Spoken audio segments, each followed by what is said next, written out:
നമ്മൾ കണ്ടിരിക്കുന്ന മിക്കവാറും ആൾക്കാർ ഒന്നുകിൽ ഹൈ എക്സ്പെക്റ്റേഷൻ വെക്കുന്നവരായിരിക്കും, അല്ലെങ്കിൽ തീരെ ലോ എക്സ്പെക്റ്റേഷൻ വെക്കുന്നവരായിരിക്കും. ഇത് മനസ്സിൽ വെക്കണം. ഇത് രണ്ടും നമ്മുടെ ഹാപ്പിനെസ്സിനെ അല്ലെങ്കിൽ ജോയിയെ ബ്ലോക്ക് ചെയ്യും. എന്ത് ചെയ്യാൻ പറ്റും?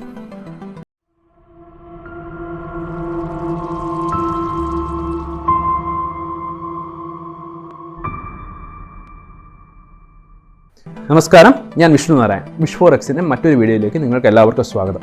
മനസ്സിനെ മനസ്സിലാക്കുക, പരിശീലിപ്പിക്കുക, അതിലൂടെ സന്തോഷം നമ്മുടെ ഉള്ളിൽ നിന്ന് തന്നെ കണ്ടെത്തുക എന്ന ലക്ഷ്യത്തോടെ തുടങ്ങിയ ചാനലാണിത്.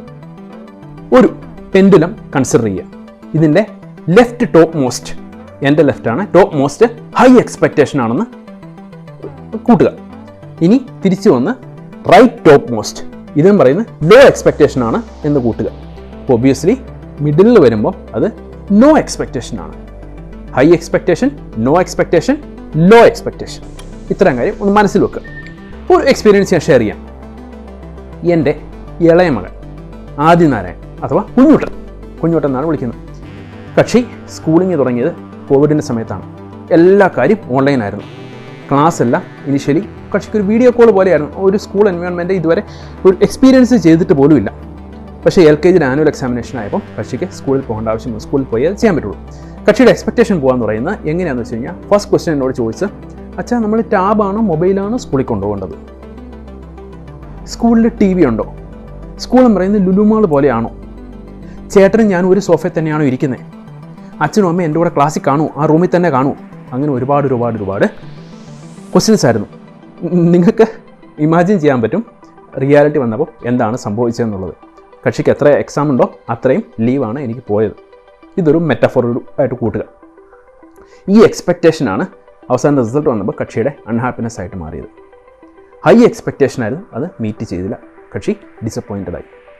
ഇപ്പം നിങ്ങൾ ചിന്തിക്കും, ലോ എക്സ്പെക്റ്റേഷൻ വെച്ച് എല്ലാം ചെന്ന് കഴിഞ്ഞാൽ എല്ലാ ഫീലിങ്സും രക്ഷിക്കാൻ പറ്റില്ല എന്ന്, അല്ലെങ്കിൽ എല്ലാ ഫീലിങ്സും മാറി സന്തോഷമാകാൻ പറ്റില്ല എന്ന്. വേഴ്സ്റ്റ് എക്സ്പെക്റ്റ് ചെയ്ത് കഴിഞ്ഞിട്ട് അത് നടക്കുന്നില്ലെങ്കിൽ നമുക്ക് ശരിക്കും പറഞ്ഞ ഒരു സന്തോഷമല്ല ഉണ്ടാകുന്നത്, ഒരു ആശ്വാസമാണ് ഉണ്ടാകുന്നത്. അത് ഒന്ന് അനലൈസ് ചെയ്ത് കഴിഞ്ഞാൽ നമുക്ക് മനസ്സിലാകുന്ന കാര്യമാണ്. നമുക്കൊരു ഫീൽ ഗുഡ് ഫീലിംഗ് അല്ലെങ്കിൽ ഒരു സർപ്രൈസ് മാത്രമേ, ഫീൽ ഗുഡ് ഫീലിംഗ് വരില്ല, ഒരു സർപ്രൈസ് മാത്രമേ അതിൻ്റെ അകത്ത് വരുള്ളൂ. അതൊരു അൾട്ടിമേറ്റ് ജോയ് അല്ലെങ്കിൽ ഹാപ്പിനെസ് അല്ല. ഒന്ന് അനലൈസ് ചെയ്ത് നോക്കും. വേറൊരു എക്സാമ്പിൾ ഞാൻ പറഞ്ഞുതരാം. എൻ്റെ മൂത്ത മകൻ ദേവനാരായൺ അഥവാ കുഞ്ഞുണ്ണി എന്നാണ് വിളിക്കുന്നത്. ഞങ്ങൾ വളരെ റീസെൻ്റായിട്ട് കക്ഷിക്ക് ചെണ്ട പഠിക്കാൻ വേണ്ടി ഇവിടെ അമ്പലത്തിൽ പോയി. ദേവനാരായൺ കുഞ്ഞുണ്ണി ഭയങ്കര ഇൻട്രസ്റ്റഡ് ആയിരുന്നു. ഞാനും കൂടെ ചെണ്ട പഠിക്കാൻ വേണമെന്ന് പറഞ്ഞു. അതുകൊണ്ട് ഞങ്ങൾ രണ്ടുപേരും ചെണ്ടയ്ക്ക് രജിസ്റ്റർ ചെയ്തു. രജിസ്ട്രേഷൻ നടന്നുകൊണ്ടിരുന്നപ്പം നമ്മുടെ ഇവിടെ തന്നെ ഉള്ളൊരു പയ്യൻ, എൻ്റെ ഒരു ഫ്രണ്ട് പയ്യൻ സേതു എന്ന് പറഞ്ഞൊരു പയ്യൻ വളരെ സ്നേഹത്തോടെ വന്ന് കുഞ്ഞുണ്ണിയോട് പറഞ്ഞു, മോനെ ആശാൻ പറയും പോലെ കേട്ടോണം, വഴക്ക് പറഞ്ഞാലും പേടിക്കൊന്നും ചെയ്തേക്കരുത് എന്നൊക്കെ വന്ന് വളരെ കെയർ ആയിട്ട് പറഞ്ഞു, കാഷ്വലായിട്ട് പറഞ്ഞോളൂ. ആ മൊമെൻ്റ് മുതൽ ദേവനാരായൺ നെഗറ്റീവ് എക്സ്പെക്റ്റേഷനിലേക്ക് പോയി. ടീച്ചറിനെ വഴക്ക് പറയുമോ? ടീച്ചർ പറയുന്നത് എനിക്ക് മനസ്സിലാവൂ, ആശാൻ പറയുന്നത് എനിക്ക് മനസ്സിലാവുമോ? എന്തെങ്കിലും തെറ്റ് സംഭവിച്ചാലും ആശാൻ എന്ത് പറയും, ബാക്കിയുള്ളവർ എന്ത് ധരിക്കും?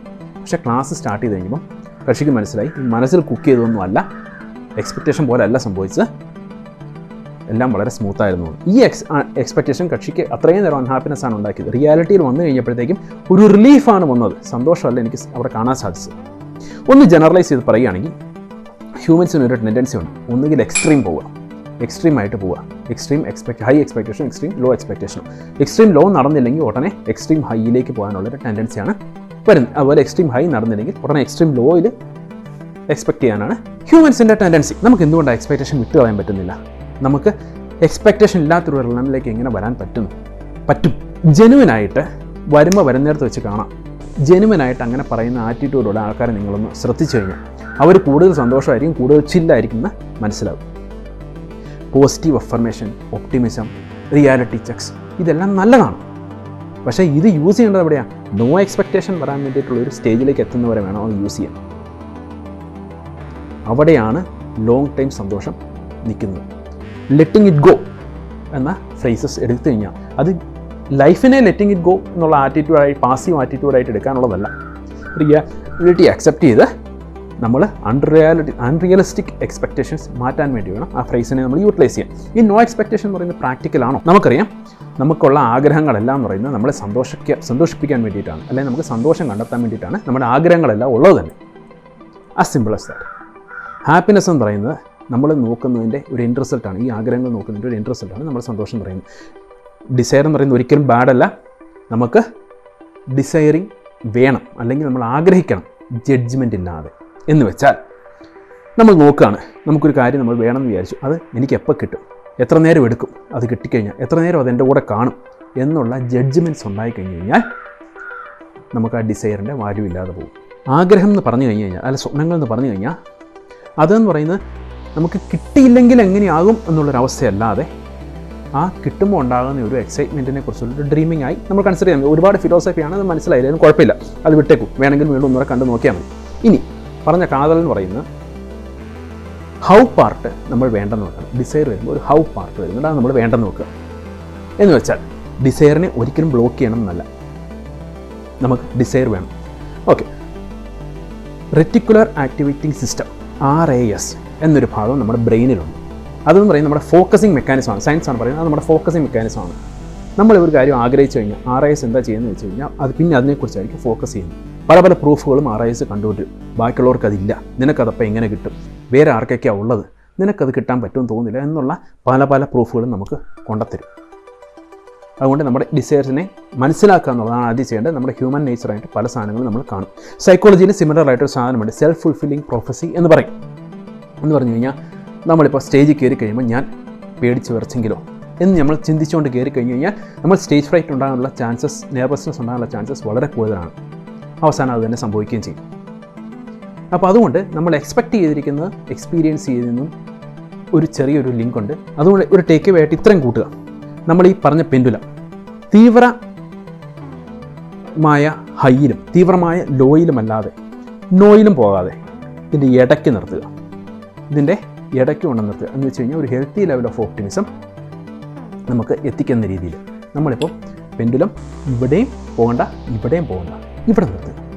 ഇങ്ങേയറ്റത്തും പോകണ്ട, ഇവിടെയും വരണ്ട, താഴെയും വരണ്ട, ഇടയ്ക്ക് നിർത്തുക. നോ എക്സ്പെക്റ്റേഷൻ പറയുന്ന വളരെ ഐഡിയൽ ആയിട്ടൊരു കേസാണ്. ബുദ്ധനും വിവേകാനന്ദനും ആദിശങ്കരനൊക്കെ ചെയ്യാൻ സാധിച്ചിട്ടുണ്ട്. നമുക്ക് ഒറ്റയടിക്ക് അവരുടെ അത്രയൊന്നും എത്താൻ പറ്റില്ല. അതുകൊണ്ട് നമ്മൾ ഫ്രണ്ട്സിനെ ഹെൽപ്പ് ചെയ്യുകയാണെങ്കിൽ, അല്ലെങ്കിൽ നമ്മൾ സ്വയം ഹെൽപ്പ് ചെയ്യുകയാണെങ്കിൽ, നമ്മുടെ ക്ലയൻസിനെ ഹെൽപ്പ് ചെയ്യുകയാണെങ്കിൽ നമ്മൾ ആദ്യം മനസ്സിലാക്കേണ്ടത് അവരുടെ പെൻഡുലം എവിടെയാണ് നിൽക്കുന്നത്. സ്വയം മനസ്സിലാക്കേണ്ടത് ആദ്യം പെൻഡുലം എവിടെയാണ് നിൽക്കുന്നത്. എക്സ്പെക്റ്റേഷൻസിനെ കുറിച്ച് മനസ്സിലാക്കുക. ഓക്കെ, അപ്പോൾ പെൻഡുലം ബാലൻസ് ചെയ്ത് നിർത്തുക. ഡിസയർ ലെയർ എന്ന് പറഞ്ഞ് ഇപ്പോൾ തീർന്നിരിക്കുകയാണ്. നമ്മുടെ റോൾ എന്ന് പറയുന്നത് കറക്റ്റ് ഡിസയറിനെ ഐഡൻറ്റിഫൈ ചെയ്യുക. നമ്മളെയും ക്ലയൻറ്റിനെയും ഫ്രണ്ട്സിനെ ആരെയാണെന്ന് വെച്ച് കഴിഞ്ഞാൽ അവരുടെ ഡ്രീം ചെയ്യാൻ ഹെൽപ്പ് ചെയ്യുക. Continue for their desires. ആ എക്സ്പെക്റ്റേഷൻസ് എവിടെ കൊണ്ട് നിർത്താം, എവിടെ പെർഫെക്റ്റായിട്ട് ബാലൻസ് ചെയ്ത് നിർത്താം, അവർക്ക് ആ ജ്ഞാനം പറഞ്ഞു കൊടുക്കുക. നമ്മൾ ഇവിടെ നിർത്തണം, ബാലൻസ് ചെയ്ത പെൻഡുലം പൊസിഷൻ, എക്സ്പെക്റ്റേഷനാണ് പെൻഡുലം പൊസിഷൻസ് നിർത്തുക എന്ന് മനസ്സിലാക്കി കൊടുക്കുക. ഇനി ലിമിറ്റിംഗ് ബിലീഫ്സിനെ കുറിച്ച് നമുക്ക് അടുത്ത ലെയറായ അടുത്ത വീഡിയോയിൽ നമുക്ക് കാണാൻ പറ്റും. നിങ്ങൾക്ക് ഈ വീഡിയോ ഇഷ്ടപ്പെട്ടെന്ന് വിശ്വസിക്കുന്നു. ഇഷ്ടപ്പെട്ടാൽ ലൈക്ക് ചെയ്യുക, നിങ്ങളുടെ നിർദ്ദേശങ്ങളും അഭിപ്രായങ്ങളും കമൻറ്റ് ചെയ്യുക. So until we meet next time with another video, stay happy, keep smiling, bye bye. നിങ്ങൾ ആദ്യമായാണ് ഈ ചാനൽ കാണുന്നതെങ്കിൽ സബ്സ്ക്രൈബ് ചെയ്യുന്ന കാര്യം പരിഗണിക്കുക. മറ്റുള്ളവരുടെ ജീവിതത്തിൽ പോസിറ്റീവായൊരു മാറ്റം കൊണ്ടുവരാൻ ആഗ്രഹിക്കുന്നവരാണ് നിങ്ങളെങ്കിൽ മറക്കാതെ ഈ ചാനൽ ഷെയർ ചെയ്യുക. അവരും സബ്സ്ക്രൈബ് ചെയ്താൽ നമുക്ക് virus free, toxic free positivity കൂടുതൽ സ്പ്രെഡ് ചെയ്യാൻ പറ്റും. നമ്മുടെ എല്ലാ ഇനിഷ്യേറ്റീവ്സും പ്ലേലിസ്റ്റായിട്ട് ഈ ചാനൽ അപ്ഡേറ്റഡ് ആണ്, ചെക്ക് ചെയ്യുക.